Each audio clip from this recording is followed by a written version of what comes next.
Hello students, मैं Manoj Kumar Yadav, diet प्रवक्ता शिक्षा शास्त्र, जिला शिक्षा एवं प्रशिक्षण संस्थान इटावा। आज हम डिस्कस करेंगे अधिगम के बारे में, जिसके अंतर्गत हम अधिगम का अर्थ, अधिगम की परिभाषाएं, अधिगम की विशेषताएं क्या होती हैं, उसके बारे में आज चर्चा करेंगे। इसी के साथ साथ अधिगम कितने प्रकार का होता है और अधिगम के कारक क्या क्या हैं, इसके बारे में आज हम विस्तार से चर्चा करते हैं। तो बात करते हैं अधिगम की। अधिगम को अंग्रेजी में लर्निंग कहते हैं। जैसे मैंने लर्निंग कहा, आप अधिगम का अर्थ समझ गए होंगे कि अधिगम का अर्थ होता है सीखना। अधिगम को शिक्षा मनोविज्ञान का आधार कहा जाता है। सीखने का शिक्षा के क्षेत्र में विशेष स्थान है, क्योंकि शिक्षा में सीखना और सिखाना ही एक प्रमुख उद्देश्य होता है। कोई भी बालक शिक्षा के माध्यम से कुछ ना कुछ सीखता रहता है। तो हम कह सकते हैं कि किसी भी बालक के जीवन का आधार अधिगम ही है, क्योंकि कोई बालक जिसने जन्म लिया और मृत्यु तक निरंतर सीखता रहता है। अपने घर में, स्कूल में, अपने आसपास के वातावरण से मनुष्य जिंदगी भर, जीवन भर कुछ ना कुछ अनुभव इकट्ठे करता रहता है। हम कह सकते हैं कि वो सीखने की प्रक्रिया में पूरा जीवन ही गुजार देता है, लेकिन उसका यह सीखना कभी खत्म नहीं होता, निरंतर चलता रहता है। तो हम कह सकते हैं कि अधिगम एक निरंतर चलने वाली प्रक्रिया है। उस सीखने के बाद मानव जो कुछ भी उसने जीवन में सीखा है, उसे अपने अनुभव के आधार पर एक कार्य रूप देना प्रारंभ कर देता है, जिससे उसके व्यवहार में परिवर्तन आता रहता है। और यह व्यवहार में होने वाला परिवर्तन ही सीखना है, या हम कहें दूसरे शब्दों में अधिगम है। अधिगम की यह क्रिया सदैव एक समान नहीं रहती, इसमें उतार चढ़ाव आते रहते हैं और प्रेरणा के द्वारा इसमें वृद्धि भी होती है और कुछ कारक इसको प्रभावित भी करते हैं, जिसके कारण यह थोड़ा धीमा भी हो जाता है, या हम कहें इसकी गति थोड़ी स्लो हो जाती है। लेकिन अधिगम निरंतर चलता रहता है। वास्तव में सीखने की प्रक्रिया व्यक्ति की शक्ति और रुचि के कारण विकसित होती है। जिस बालक में सीखने की जितनी लालसा होगी, जितना धैर्य होगा, जितना वो जिज्ञासु होगा, उतना ही वह तीव्रता के साथ सीखेगा, क्योंकि बच्चों में स्वयं अनुभूति के द्वारा सीखने की प्रक्रिया होती है। बच्चा स्वयं सीखना चाहता है, अनुकरण के द्वारा, परीक्षण के द्वारा। जैसा कि हम जानते हैं, प्रत्येक बालक कुछ मूल प्रवृत्तियां या जन्मजात प्रवृत्तियां लेकर जन्म लेता है। उन्हें अगर छोड़ दिया जाए, उसके बाद वह जितने भी व्यवहार करता है अपने जीवन में, वो कहीं ना कहीं उसके द्वारा सीखे हुए ही होते हैं। मनोवैज्ञानिक दृष्टिकोण से अधिगम का अभिप्राय अनुभवों के द्वारा अपने व्यवहार में परिवर्तन लाने की प्रक्रिया है, जिसे हम कहते हैं अधिगम। एक उदाहरण से समझा जा सकता है कि जब एक छोटा बच्चा जलती हुई मोमबत्ती के पास जाता है, आप उसे रोकते हैं कि बेटा वहां मत जाइए, आप जल जाएंगे। बच्चा नहीं मानता। उसे वो मोमबत्ती की रोशनी बहुत आकर्षित करती है और वो बार बार उसकी तरफ खिंचा चला जाता है। आपके बहुत रोकने के बाद भी आप उसे समझा रहे हैं कि इससे तुम्हारा हाथ जल जाएगा, लेकिन बालक नहीं समझ रहा, वो अबोध है। उसे नहीं मालूम कि जलन क्या होती है, किसे जलना कहते हैं। तो वो बालक बार बार जाएगा। बालक उस मोमबत्ती की लौ को छू देता है, छूते ही उसका हाथ जल जाता है या उसके हाथ में जलन महसूस होती है। अब बालक को अनुभव हो गया, और उसका अनुभव कैसा था? कड़वा। यानी उसे मालूम पड़ा कि मोमबत्ती को छूने से जलन होती है, हाथ जल जाता है। अब वो जिंदगी में कभी भी मोमबत्ती की लौ को छूने का प्रयास नहीं करेगा। क्यों? क्योंकि उसे अनुभव प्राप्त हो गया कि इससे हमें नुकसान हो जाता है। बालक ने कहां से सीखा? किसी व्यक्ति ने तो नहीं सिखाया, लेकिन कहीं ना कहीं ये उसके अनुभव थे जो उसने स्वयं सीखे। तो इसी प्रकार प्रत्येक व्यक्ति अपने जीवन में कुछ ना कुछ अनुभव ग्रहण करता रहता है। जैसे बहुत से व्यक्तियों कहते हैं, आपने सुना होगा कि हमने धूप में बाल सफेद नहीं किए, हम बहुत अनुभवी हैं। और वास्तव में प्रत्येक व्यक्ति को समय के साथ अनुभव आता रहता है। क्या अच्छाइयां हैं, क्या बुराइयां हैं, क्या करना चाहिए, क्या नहीं करना चाहिए, ये व्यक्ति सीखता रहता है। हम डिस्कस करते हैं अधिगम की परिभाषाओं के बारे में। गेट्स व अन्य लोगों के अनुसार अनुभव के द्वारा व्यवहार में होने वाले परिवर्तन को सीखना या अधिगम कहते हैं। देखिए, कोई भी व्यक्ति अनुभव के द्वारा अपने व्यवहार में जो भी चेंजेस लाता है, यानी उसने जो भी अनुभव प्राप्त किए हैं अपने जीवन में, उसके द्वारा उसके जीवन में जो परिवर्तन आए हैं, व्यवहार के माध्यम से जो परिवर्तन दिखाई देते हैं सभी के सामने, तो वो क्या है? अधिगम। पाल के अनुसार अधिगम व्यक्ति में एक परिवर्तन है जो वातावरण के परिवर्तनों के अनुसार होता है। अगर वातावरण को समझें तो प्रत्येक व्यक्ति का भौतिक वातावरण, सामाजिक वातावरण, हम कहें आर्थिक वातावरण बहुत अलग अलग होता है। तो प्रत्येक व्यक्ति के अंदर जो परिवर्तन आते हैं या जो अनुभव वो जन्य करता है, जो अनुभवों को सीखता है, वो अपने वातावरण के अनुसार ही सीखता है। वुडवर्थ के अनुसार नवीन ज्ञान और नवीन प्रतिक्रियाओं को प्राप्त करने की प्रक्रिया सीखने की प्रक्रिया है। कोई भी व्यक्ति जो भी नया ज्ञान प्राप्त कर रहा है, किस माध्यम से कर रहा है या उसे प्राप्त करने के लिए जिस प्रोसेस से वह गुजर रहा है, वो ही क्या कहलाता है? अधिगम। वुडवर्थ के अनुसार।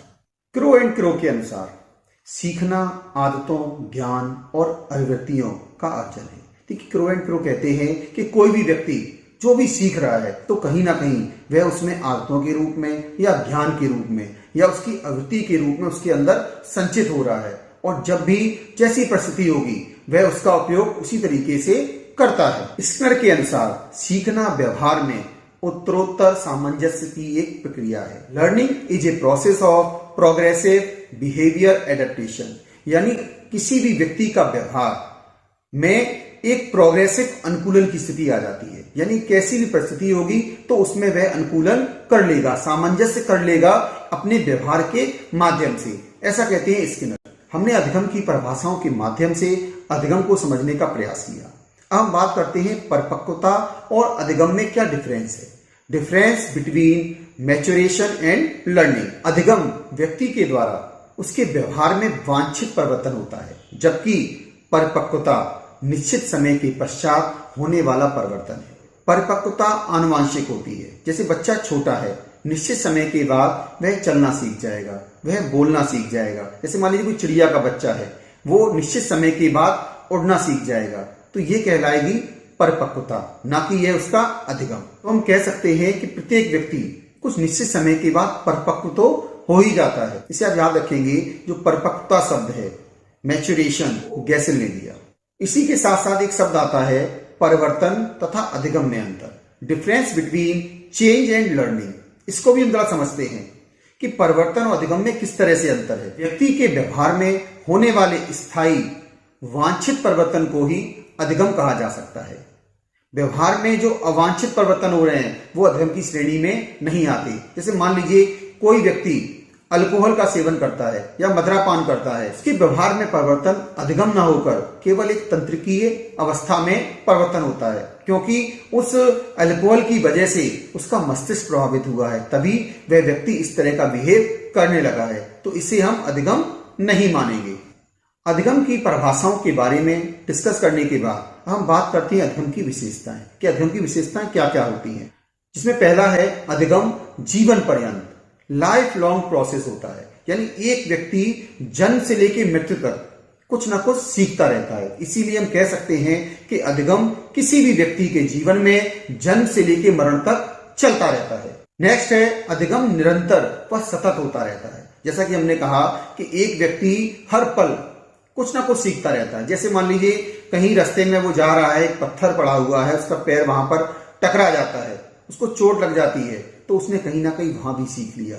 दोबारा उस रास्ते से वो जाएगा तो वहां पर वह अपना पैर हटा के निकल जाएगा, क्योंकि उसे मालूम है कि यहां पर हमें चोट लग सकती है। यानी वहां पर उसने उस पत्थर से टकराने के बाद भी कुछ ना कुछ सीख लिया। इसलिए हम कह सकते हैं जो अधिगम है वो रेगुलर है और कंटिन्यूअस वो चलता रहता है। अधिगम सार्वभौमिक है, यूनिवर्सल, यानी जिस व्यक्ति ने जन्म लिया है, चाहे वो पशु हो चाहे वो मानव हो, वो कहीं ना कहीं अधिगम अपने जीवन में अवश्य करेगा। तो हम कह सकते हैं कि अधिगम केवल मनुष्य जात का ही गुण नहीं है, वह संसार के प्रत्येक जीव, जैसे कीड़े मकोड़े, पशु पक्षी, उनके अंदर भी पाया जाता है। जानते हैं चिड़ियां उड़ना सीख जाती हैं, जन्म के बाद ही तो उन्होंने सीखा होगा। मछली पानी में तैरना सीख जाती हैं। ये सब क्या है? ये उसका अधिगम है। तो अधिगम सार्वभौमिक है, जिसे मनुष्य और जीव दोनों समान रूप से ग्रहण करते हैं। नेक्स्ट है सीखना परिवर्तनशील है, यानी हम कह सकते हैं अधिगम किसी भी व्यक्ति को बदल देता है, उसके व्यवहार को परिवर्तित कर देता है, उसकी आदतों को बदल देता है। नेक्स्ट है अधिगम उद्देश्यपूर्ण होता है। अधिगम के द्वारा उद्देश्य प्राप्ति होती है। कोई व्यक्ति जिसने कुछ सीखा है या सीखने का प्रयास किया है तो कहीं ना कहीं वह किसी उद्देश्य को लेकर कुछ ना कुछ अधिगम कर रहा होता है या सीख रहा होता है। तो हम कह सकते हैं कि अधिगम एक उद्देश्य प्राप्ति के लिए किया जाता है। नेक्स्ट है अधिगम विकासशील प्रक्रिया है। Learning is a developing process. जो भी व्यक्ति अधिगम कर रहा है वो कहीं ना कहीं आगे की ओर निरंतर विकास कर रहा है। नेक्स्ट है अधिगम सामाजिक होता है। यह समाज में समायोजन, एडजस्टमेंट में सहायता करता है। देखिए, कोई व्यक्ति जितना भी सीख रहा है वो कहीं ना कहीं समाज में रह के ही सीख रहा है। उसे मालूम है समाज के नियम, समाज के तौर तरीके, कि समाज में हमें किस तरह से एडजस्ट करना है। व्यक्ति उसी तरीके से अपने अधिगम को डाइवर्ट कर लेता है। उसे मालूम होता है कि हमें अगर समाज में रहना है तो कहीं ना कहीं हमें एडजस्टमेंट करना होगा। इसलिए हम कहते हैं कि अधिगम सामाजिक होता है। नेक्स्ट है सीखना यानी अधिगम वातावरण की उपज है। यहाँ पर जो वातावरण शब्द है वो पर्यावरणीय वातावरण नहीं है। प्रत्येक व्यक्ति का भौतिक वातावरण, आर्थिक वातावरण और सामाजिक वातावरण एक दूसरे से भिन्न होता है। तो व्यक्ति अपने उन्हीं वातावरणों में सामंजस्य करके अपने अधिगम को प्राप्त करता है। जिस व्यक्ति को जैसा वातावरण मिलता है वह व्यक्ति उस तरह का ही अधिगम या ज्ञान या सीखना, उस व्यक्ति का अधिगम उसी तरीके का होता है। नेक्स्ट है अधिगम प्रक्रिया विवेकपूर्ण, इंटेलिजेंट है। यानी जो व्यक्ति अधिगम की प्रोसेस में या लर्निंग प्रोसेस में जो भी सीख रहा है तो कहीं ना कहीं उसके ज्ञान में वृद्धि हो रही है। हम कह सकते हैं कि उसके अंदर एक स्थायित्व आ रहा है, एक विवेक आ रहा है उसके अंदर। नेक्स्ट है अधिगम सकारात्मक और नकारात्मक, निगेटिव और पॉजिटिव दोनों तरीके का हो सकता है। नहीं सीखना भी एक अधिगम है। जैसे हम कहते हैं झूठ नहीं बोलना चाहिए, यानी इसने किसी व्यक्ति ने वहां पर नहीं सीखा क्या, झूठ बोलना, लेकिन उसने क्या सीखा, एक अधिगम। अब वह झूठ नहीं बोलता, तो ये उसने एक अधिगम सीखा। कहने को ये नेगेटिव था, उसने कुछ नहीं सीखा, लेकिन उसने फिर भी सीखा झूठ ना बोलना। नेक्स्ट है पूर्व अनुभव एवं अभ्यासों के द्वारा नई योग्यताओं का अर्जन करना ही अधिगम है। देखिए, जो व्यक्ति के पुराने अनुभव हैं उसके माध्यम से या उसके अभ्यास के द्वारा जो नई योग्यताएं अर्जित करता जा रहा है वो ही कहलाता है अधिगम।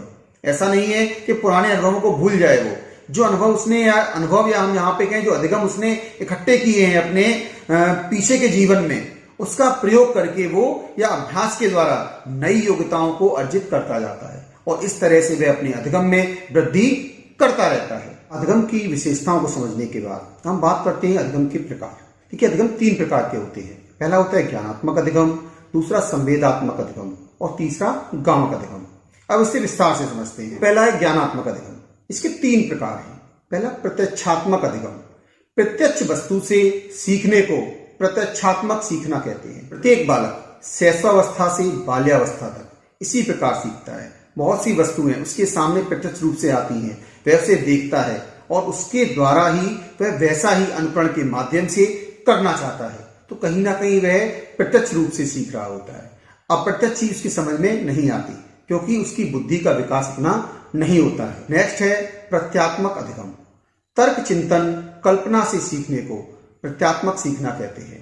देखिए, जो चीज किसी बालक के सामने उपस्थित ना हो या किसी व्यक्ति के सामने उपस्थिति ना हो, लेकिन वह चिंतन के द्वारा, अपनी कल्पनाओं के द्वारा और तर्क के द्वारा उसके बारे में विचार करता रहता है और इस तरह से वह जो सीख रहा होता है वो कहलाता है प्रत्यात्मक अधिगम। तीसरा है सहचर्यात्मक अधिगम।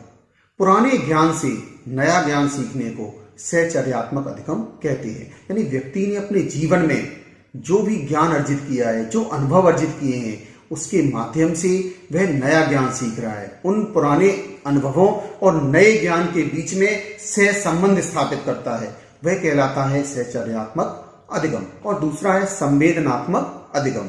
यह अधिगम संवेदनशील क्रियाओं द्वारा होता है।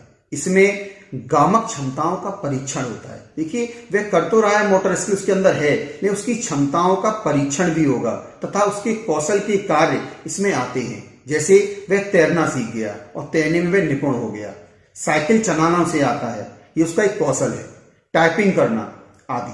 तीसरा है गामक अधिगम। गामक यानी अंग संचालन में होता है, जिसमें शरीर की शारीरिक कुशलता के कार्य आते हैं, जैसे देखना, बैठना, चलना, सिर उठाना।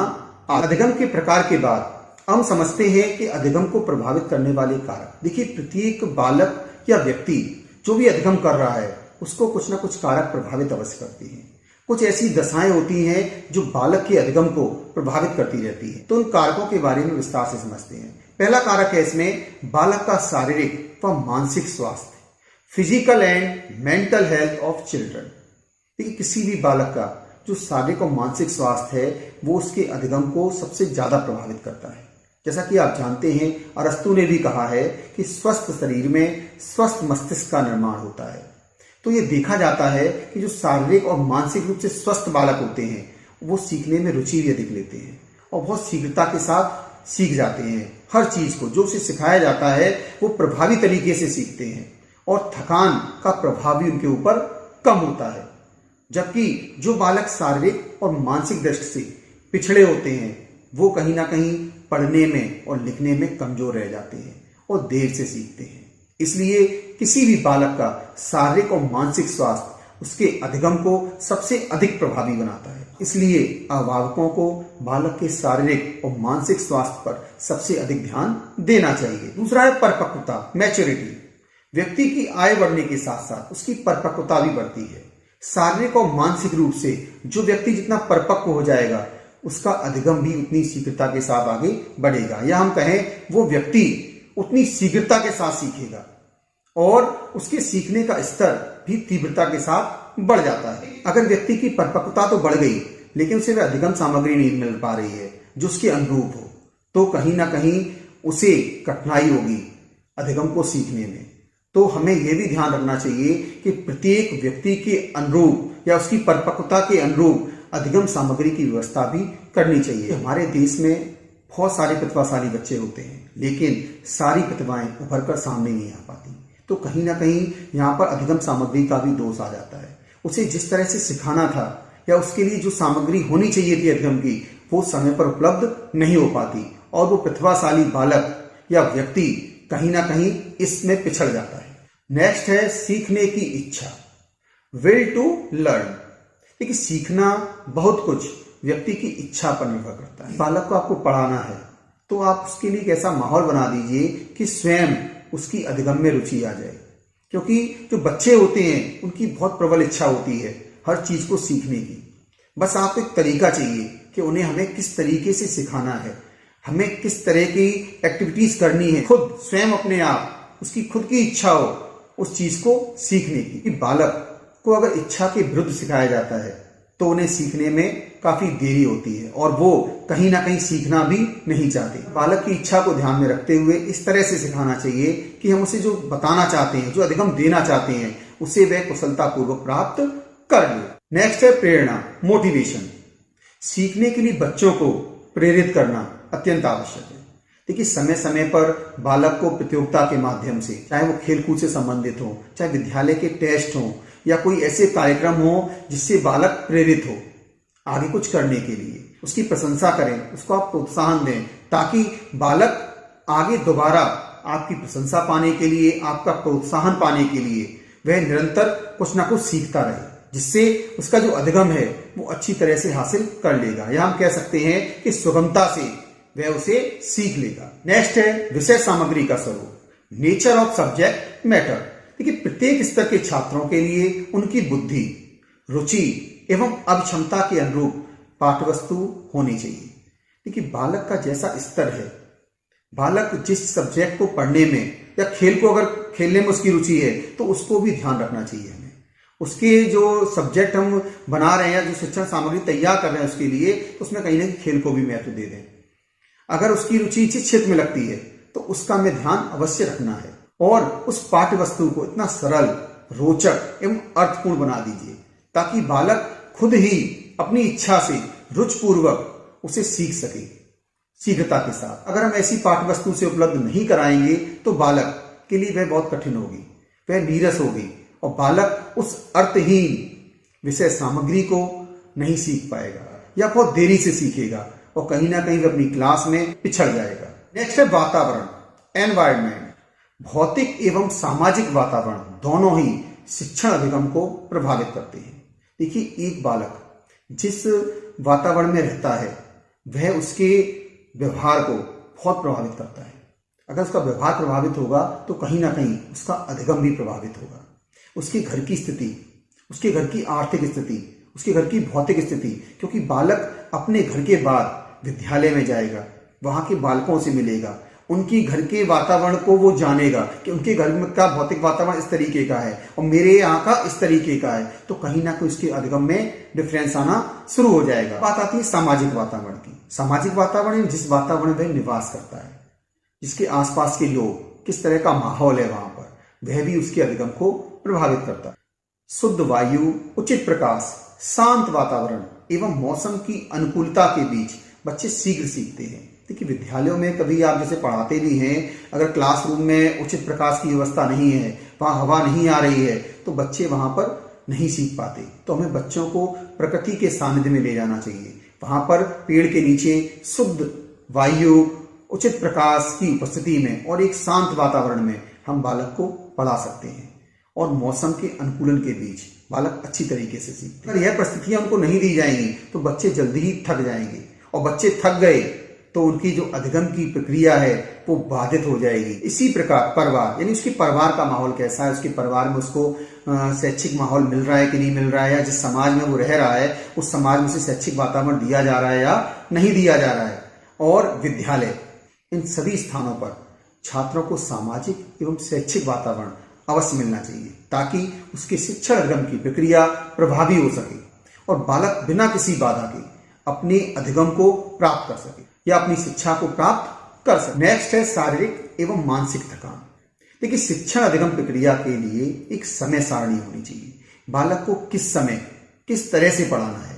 जो कठिन विषय होते हैं वो थोड़े समय में ही छात्रों को थका देते हैं, बालक थक जाते हैं। इसलिए जो समय सारणी बनाई जाए उसमें कठिन विषयों को पहले, उसके बाद सरल विषयों को स्थान देना चाहिए। प्रातः काल में बालक के अंदर एक स्फूर्ति होती है और प्रातः काल में बालक बहुत तीव्रता के साथ सीखता है। इसलिए जो कठिन विषय हैं उन्हें प्रारंभ में, जब बालक में स्फूर्ति हो, चुस्ती हो, उस समय ही पढ़ा देना चाहिए। और 2 विषयों के पीरियड के बीच में एक इंटरवल भी होना चाहिए ताकि बालक की थकान कम हो सके। सीखने की विधि, देखिए, सीखने की विधि का अधिगम की प्रक्रिया में बहुत ज्यादा महत्व है। किसी बालक को अगर हम मनोवैज्ञानिक विधियों से किसी अधिगम को कराते हैं तो वो तीव्रता के साथ सीख लेता है। किसी बालक को अमनोवैज्ञानिक विधियों के माध्यम से अगर सिखाने का प्रयास करेंगे तो उसका अधिगम इतनी तीव्रता के साथ नहीं होगा। तो हमें बालक को मनोवैज्ञानिक विधियों के माध्यम से शिक्षा देनी चाहिए, जैसे खेल विधि या करके सीखने की विधि। ये एक मनोवैज्ञानिक विधि है के माध्यम से बालक तीव्रता के साथ और एक मनोरंजन के साथ अपने अधिगम को प्राप्त करते हैं। आज हमने इस वीडियो के माध्यम से अधिगम के अर्थ, अधिगम की विशेषताएं, अधिगम की कुछ परिभाषाएं हमने ली तथा अधिगम के प्रकार और अधिगम को प्रभावित करने वाले कारकों को समझा। नेक्स्ट क्लास में हम अध्ययन करेंगे अधिगम की विधियां और अधिगम का वर्गीकरण। इसके बारे में विस्तार से अध्ययन करेंगे। तो आज के लिए बस इतना ही। धन्यवाद।